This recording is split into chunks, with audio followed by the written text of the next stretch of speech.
Hello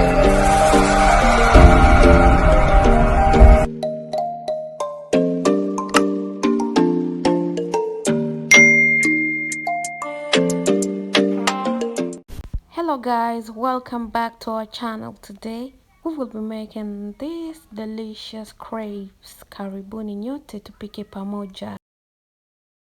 The ingredients we're gonna need are baking flour, eggs, milk, sugar and salt in size of your preference.